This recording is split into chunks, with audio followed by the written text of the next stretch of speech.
It's the year 1988. The Gradius series was still spreading its wings like an angel and soaring all the way to the bank. Salamander, the pseudo-sequel to Gradius, wasn't just re-released twice in the arcades, but spread itself across almost every prominent home computer and console imaginable, garnering it international acclaim, or at the very least, a cult following. The message was clear and the stars shone bright on another interstellar adventure. 1 year after Salamander's final revision was released in the arcades, Gradius got its first numbered sequel and a subtitle designating it was only a mere chapter in what's to come. From this point forward, Gradius wasn't just a one-and-done deal like so many of Konami's creations in the 1980s. This would become their flagship franchise, and their identity up until the rise of fighting games.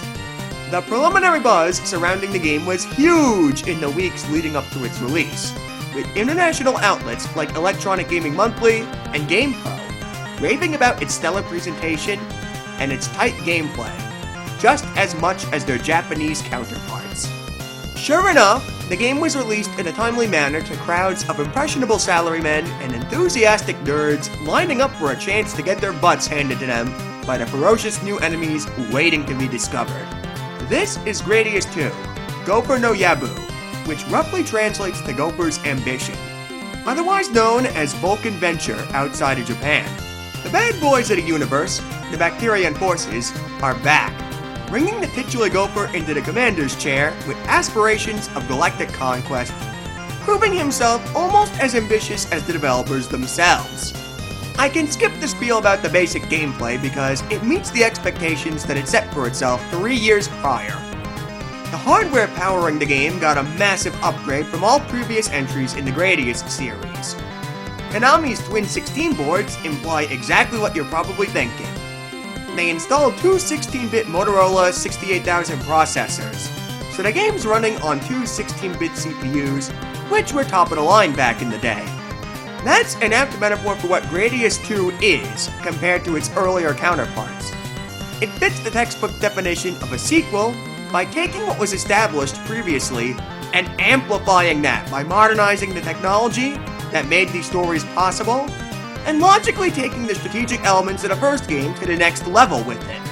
Bigger bosses capable of clogging up the entire screen with their grotesque majesty, a longer venture infused with extra diversity and variety the series was lacking in up until this point, quadruple the options for disposing of anything that threatens your delicate cardboard spaceship, and last but certainly not least, cranked up challenge, making the Bacterians' first two invasions look like training exercises. The 4 scores, as I'm going to call them, define what makes Gradius 2 a worthy successor to the greatest action game of 1985. I'm going to start by elaborating on the 3rd score because that's what you're immediately presented with before you've even begun playing the game. Rightfully so, since it's paramount to your success in this bullet-infested hellhole. Cashing in power-up capsules for interchangeable upgrades has always been one of the staples of Gradius, existing in Light Force too. But this time around, the Bit Viper's customizable with 4 power meters and 2 selectable shield units. The selection screen's intelligently designed, as each corresponding power-up has an icon that shows the player exactly what each weapon will do before you even commit to a decision. There is more than one correct choice for every situation presented this time around, because you have 4 play styles to consider and experiment with on top of the weapon switching already introduced. Do you want wide rings covering the screen with circles of death? Or would you prefer the traditional ear-piercing line laser, which you don't have to tap the button to fire, saving you a lot of strain on your hands? Would you prioritize dangerous enemies above you, or the ones directly behind you? There are no right or wrong answers here, and that's brilliant considering the system could have easily been slanted towards 1 power meter. Every single meter is good enough to complete the game with. It all boils down to your personal preferences. Personally, I'm a fan of Type D. The two-way missiles are excellent for disposing enemies above and below, and I can only switch over to the tail gun to handle any nuisances from behind, which my missiles have a harder time hitting in cramped areas. Your results may vary though, so I'd recommend giving them all a try. That's what choices are there for. If you don't like your choices or feel like they're underperforming in a stage you're having trouble with, you can even switch to a new loadout after continuing, giving you even more wiggle room to find your niche and run with it. Once you've made up your mind on what weaponry to bring into the fray, scores 1 and 2 really kick into overdrive as you are blessed with the speech of your navigator and some of the sweetest tunes you'll ever hear from an FM synthesizer. Destroy them all. If you played Salamander in the arcades, you might recall an enormous fire-breathing dragon guarded the entrance to Area 4 and slowed the game down to a crawl with all the strain put on its single 68,000 CPU. Here, in 1988, we can cram multiple flaming dragons from the heated cores of these stars on the screen at once. Konami didn't waste any time whatsoever flaunting the power of their latest technology, since Stage 1 is an impressive technical demonstration. It's staring out to the outside world and screaming, "Look at me! We can do what we did 2 years ago with ease and fluency thanks to my brand new upgrades! Love me!" It doesn't stop there either. A minute and a half later, you'll come across the thickest phoenix you'll ever see. Look at this thing! When it flaps its wings, it takes up 60% of the screen, managing to bedazzle and intimidate at the ripe old age of 32. R-Type's influence when it introduced stage-long boss battles can be felt here, as it pressured Konami into upping their game to match their competition's initiatives in outdoing everything that came before them. And the love-felt effort really shows. Nobody wanted to waste any time pulling your leg waiting for the good stuff to happen. It happens immediately. All of this splendor was crammed into Stage 1. There's still 6 more places to travel to before the final confrontation against Gopher. And Konami could have easily recycled themes from the previous games and rested on their laurels from that point forward. They didn't though. They went the extra mile in ensuring every single stage is as memorable as the first is, by making almost every stage its own planet, teeming with distinct challenges you won't see repeated in the game ever again. You'll be gandering into the mind of H.R. Giger as hive mind crawlers attempt to infest your spaceship in a stage heavily inspired by Contra. Narrowly avoiding sharp, resilient chunks of ice after that, and blazing through a trap-infested airbase at breakneck pace, frantically avoiding those dreaded dead ends. This arguably makes Gradius 2 the most memorable Gradius game, as none of the stages blend in with one another like they do in the first game, where they recycle the graphics in Stage 1 and 4 to save on memory when it was less plentiful and more limited. The length of all 7 stages combine to form a lengthy space opera, barely clocking over half an hour assuming you're playing perfectly. It can easily fall into the 35-minute range from repeated checkpoint recoveries, or even more if you're credit feeding your way through the game and learning all the patterns for the first time. Your reward for your skill and persistence is that you get to see the next crazy thing the game is going to throw at you.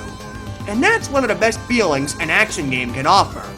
A trait that would become a hallmark for all of Konami's future titles, and make those just as unforgettable as Gradius 2. Of course, talking about the epic moments in Gradius 2 isn't the same as actually experiencing them for yourself, because it does not ever take it easy on you in the slightest. That brings us to our final score, the Dastardly difficulty. This is the 3rd game in the Gradius series. By this point, regular arcaders have gotten pretty good at it. Good enough to play versus Gradius for an entire day, and being able to take breaks in easier recovery zones whenever they needed to hit the restroom, in the middle of their 5-hour marathon runs.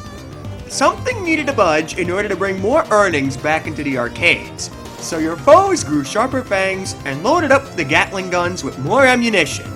Gradius 2's challenge became bigger along with everything else. Typically, I'd say the Bacterian's reinforced defenses would make the game even more gratifying to overcome, especially since the cinematic payoff is more than a Michael Bay explosion this time around. Enemies like to use vertical patterns against you more frequently to mix things up and to further complicate manners. They can even summon snatchers that can take your power-ups away, which require tricky maneuvers to evade. What jerks! That would be all well and good, especially for a sequel, but the game's one and only problem kicks in the moment you slip up and make your first mistake.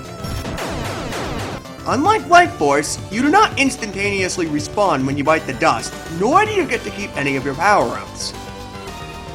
It's back to Checkpoint City, which I did not book a vacation to.